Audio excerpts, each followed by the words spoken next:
Pimpinan mau jadi coach bagi anak buahnya. Bagaimanakah caranya?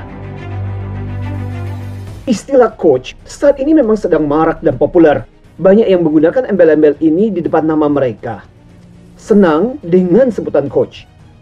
Tapi sebenarnya ada pula tanggung jawabnya, yakni tahu dan paham apa yang diperlukan buat menjadi seorang coach betulan. Jadi bukan embel-embel di depan namanya yang penting, tapi bagaimana kemampuan menjadi coach itulah yang paling penting. Saat ini pun banyak perusahaan mulai melatih pimpinannya jadi coach. Mulai dari level team leader, supervisor, manager, hingga direkturnya pun dilatih menjadi coach. Salah satu alasannya adalah agar mereka tahu dan mengerti bagaimana mengembangkan anak buahnya. Terus terang, banyak sih pimpinan yang bagus mengurusi kerjaannya. Tapi ketika bicara soal pengembangan anak buah, mereka amat payah. Bahkan nyaris anak buahnya nggak pernah dikembangin. Entah karena ia nggak bisa ataupun nggak punya waktu. Lantas ada pertanyaan, kalau ada pimpinan yang kepingin jadi coach bagi timnya, apakah yang harus dilakukan? Bagaimana caranya? Hal pertama dan terutama bagi seorang pimpinan adalah paham dengan apa yang disebut dengan coaching. Tahu nggak, menurut International Coach Federation, salah satu lembaga coaching terkemuka di dunia, definisinya coaching sebagai hubungan partnership melalui serangkaian diskusi dan pertanyaan yang memprovokasi pikiran seseorang, sehingga potensi dan kemampuannya bisa keluar dan semakin optimal. So, apa makna ini buat seorang pimpinan yang mau jadi coach? Pertama dan terutama, coaching adalah partnership. Artinya saling kerjasama dan tidak menganggap satu lebih hebat. Bahkan coach pun bisa belajar dari orang yang dia coach atau coachinya. Pimpinan pun jangan terlalu gengsian untuk bertanya dan menggali bahwa ia penasaran dan ingin tahu apa pendapat bawahan yang dia coach. Bahkan terkadang solusi bisa datang dari yang di coach, karena merekalah yang berada di lapangan. Kedua, makna coaching berbeda dengan kebanyakan praktek di perusahaan yang tujuannya buat membereskan karyawan yang bermasalah. Benar, itu salah satu yang dibereskan. Tapi itu cuma salah satunya. Coaching intinya adalah mengembangkan potensi karyawan.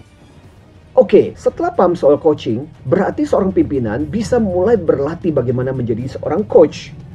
Proses berikutnya adalah dimulai dengan menguasai sebuah coaching model. Ada banyak coaching model di dunia. Misalkan ada teknik yang namanya GROW, singkatan dari Goal, Reality, Options, dan Way Out. Ini mengajarkan proses dalam coaching di mana seorang pimpinan mulai dengan mendiskusikan goal atau tujuan coaching. Lantas membicarakan reality atau realitas situasi sekarang. Berikutnya, bertanya apa opsi solusinya. Dan kemudian menentukan solusinya atau way out-nya. Adanya kerangka model ini penting supaya pimpinan tahu mau ke arah manakah pembicaraan coachingnya. Langkah berikutnya atau yang kedua, pimpinan mesti punya dua skill utama saat coaching, yaitu mengungkapkan dan mendengarkan. Dari kedua skill ini bisa diturunkan banyak keterampilan lainnya. Misalkan saat mengungkapkan, pimpinan bisa bertanya dengan penasaran, bisa juga menanyakan pendapat dan solusi, bahkan juga bisa bertanya secara provokatif untuk mendorong yang di coach itu jadi mikir. Di sisi lain, tentunya pimpinan jangan hanya bicara. Ia pun harus punya skill mendengarkan. Salah satunya menyimak dan berempati saat ketika ia mendengarkan. Langkah berikutnya yang ketiga, pimpinan harus paham bahwa pada saat suatu coaching di organisasi, waktunya sangat pendek dan terbatas. Itulah sebabnya ia pun harus efektif di dalam coachingnya. Dan supaya efektif, ia mesti tahu 3 unsur penting di dalam proses coaching di organisasi kepada timnya atau bawahannya. Yakni membuat coachingnya sadar tentang permasalahan dan situasinya. Bagian penting kedua adalah adanya solusi. Dan yang ketiga, yang paling penting adalah adanya action plan. Di mana setelah coaching selesai, si coachingnya harus tahu apa yang harus dia lakukan segera.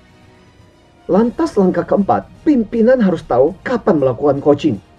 Dulu, coaching itu hanya dilakukan pada saat ada masalah dengan seorang karyawan. Akibatnya, saat mendengar coaching pun orang sudah alergi. Padahal, coaching pun bisa dilakukan buat pengembangan. karyawan yang kerjanya bagus dan potensial juga bisa di-coach agar menjadi lebih baik. Langkah kelima, pimpinan harus meluangkan waktu dan berlatih. Sayangnya, alasan nomor satu tidak dilakukan coaching adalah karena tak punya waktu. Untuk itulah, terpenting adalah mengumpulkan jam terbang coaching dulu dengan berlatih dan terus berlatih. Lama-kelamaan baru ditingkatkan kualitasnya. Begitulah seorang pimpinan melatih dirinya menjadi seorang coach yang lebih baik buat timnya. Dan tentu saja, menjadi coach perusahaan memang agak sedikit berbeda pendekatannya dengan coach profesional yang waktunya lebih bebas dan banyak.